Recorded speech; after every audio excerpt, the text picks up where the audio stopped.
Welcome back to the Crochet Credits with my friends at yarnspirations.com. Today we have the boxed bead stitch. This is in multiples of 3 plus 2. So it's a really great idea. The other side remains flat. Really cool look on the back as well. This is completely flat and this side is really awesome. So if you wanted to double up on your yarn for cotton yarn, this would be a really cool hot pad, something like that if you wish. Without further ado, let's begin. As I mentioned, this is in multiples of 3 plus 2. So 1, 2, 3, big enough, yes or no? If not, continue. So 1, 2, 3, 1, 2, 3, and 1, 2, 3. Go as big as you need to go, and then at the end of your chain, just add 2 more, and you'll have the balance to be able to make this stitch. Let's begin row number 1.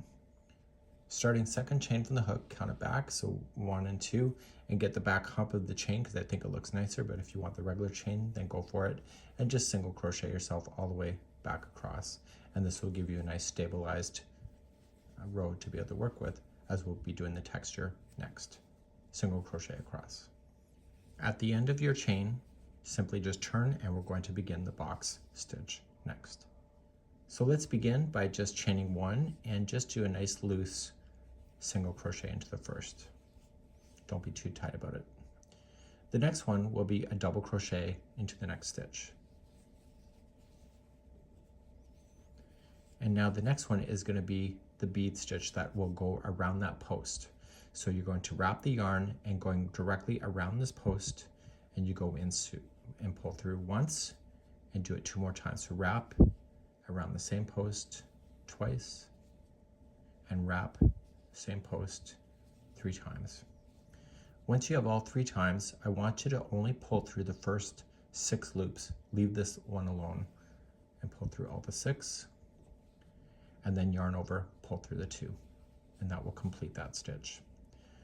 So you're going to skip the next stitch and single crochet into the one after that. And that will condense it down. Just start a new one, come into the next stitch, double crochet, and do the bead stitch around that post. So wrap through once and twice, 3 times. Pull through everything but the final loop, yarn over, pull through 2. And that counts as the stitch that's next, and so you'll single the second one after that. Show you one more time, so into the next stitch, double, and then a bead stitch. So it's once, twice, 3 times. Pull through everything but the final. Sometimes you just got to give it a good wiggle. And then pull through 2.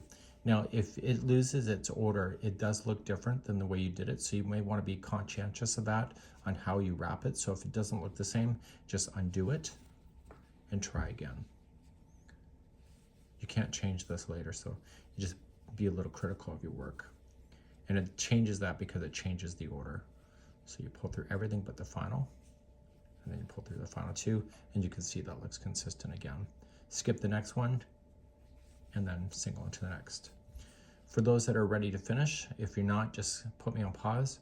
And for those that are ready to finish, the next one will be your double crochet as you normally would do it, and then a bead stitch around that one. So once, twice, and 3 times. Pull through everything but the final one, and then pull through 2, and then you skip the 1, and then the last one is going to be a single crochet. And therefore you've made your way all the way across, and you'll turn your work, and voila, you have texture. Let's begin the next row. The next row is very easy to maintain. We want to maintain the stitch counts as we see it. So we're going to chain up 1, and the way that I did it for myself is that I put a single into the first, which I should. And just remember that there's 3 stitches that make up one of these bead stitches. So what I would do if I were you to not lose count is just start on the first one and just say 1 and 2 and 3. And then do it again. So just kind of lean it forward if you don't see it. So 1, 2, and 3. So 1, 2, and 3. And then 1, 2, and 3.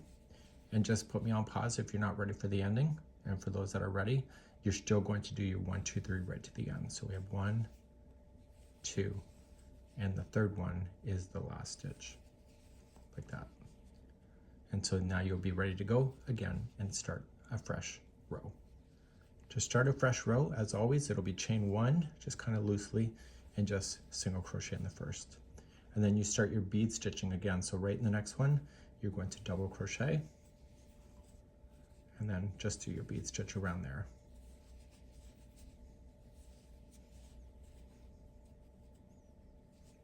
Okay. And then pull through the 2, skip the next one, and single. The singles will all match each other, going all the way up, and it will look really good. So the next stitch has to be a double, and then a bead stitch around there.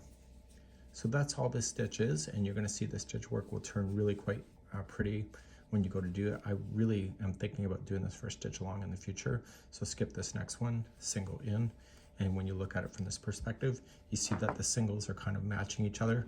And when you look at the original sample that we did, it's a nice tense stitch itself, and it's really quite stiff. And I think it's really cool. And maybe even for a dishcloth, this would be a great option as long as it's 100% cotton. So this here is the boxed bead stitch. We hope that you enjoy. Bye-bye.